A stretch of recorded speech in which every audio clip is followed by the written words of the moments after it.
Et voici Laurent Guimier pour son zapping politique quotidien en 180 secondes. Bonjour Laurent. Bonjour Bruce. La question sur toutes les antennes ce matin, c'est de savoir si la gauche a déjà vendu la peau de l'ours avant de l'avoir tué. Oui, procès en arrogance qui ne fait que commencer.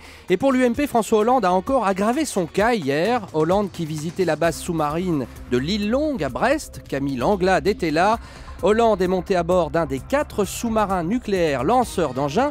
Devinez lequel? Il s'appelle le Triomphant. J'ai pas pu trouver le Modeste, mais il y avait aussi des noms tout à fait prestigieux. J'aurais pu être sur le Redoutable. Et dans la famille des arrogants, il y a son directeur de campagne, Pierre Moscovici, qui a déclaré il y a quelques jours « Sarkozy ne peut plus nous battre ». 7h45 Europe 1 matin. Vous lui avez dit, Bruce, que prononcer cette phrase en janvier, c'était peut-être un tout petit peu trop tôt. Écoutez, telle qu'elle a été dite, je ne la trouve pas extraordinaire, mais je crois qu'il y a eu une confusion, parce que derrière, il y avait une virgule. Il ne peut pas nous battre si nous sommes capables d'être unis, déterminés, ensemble. Je crois que nous avons en effet les forces pour l'emporter. Il faut surtout se garder de l'arrogance. Nicolas Sarkozy est un rude compétiteur, c'est un homme énergique que je respecte comme président de la République. Alors chez les Verts, on aimerait bien avoir des problèmes d'arrogance. Eh oui, parce qu'Eva Joly se débat entre 2 et 3% d'intention de vote au premier tour. Mais les écolos ont dégainé leur botte secrète. Daniel Cohn-Bendit s'est affiché en public, oui, hier, aux côtés de la candidate. iTélé 19h46, Dani, qualité allemande, ou Deutsche Qualität, comme on dit dans la pub. Je voulais montrer que pas seulement Nicolas Sarkozy avait une Allemande à ses côtés, mais que Eva Joly avait un Allemand à ses côtés. Donc à chacun son Allemand.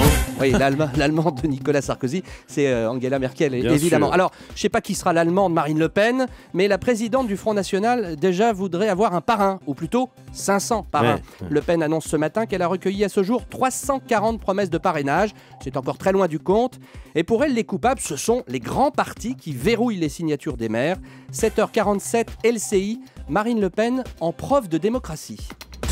L'UMP et le Parti Socialiste ont décidé de conserver entre leurs mains la possibilité de choisir qui est candidat à l'élection présidentielle et qui ne l'est pas. C'est assez piquant d'ailleurs de le constater quand on voit que la France donne des leçons de démocratie au Sénégal. Eh bien, je pense que le gouvernement français ferait bien de balayer peut-être devant sa porte. Et là, je vais vous révéler quelque chose qui va encore plus énerver Marine Le Pen. Quoi donc? Elle ne le sait sans doute pas encore parce que c'était au même moment. Mais monsieur Jacques Cheminade annonce ce matin qu'il a les 500 signatures. 7h45 RMC, Cheminade ravi. J'ai 500, plus de 500 promesses de présentation, comme on dit.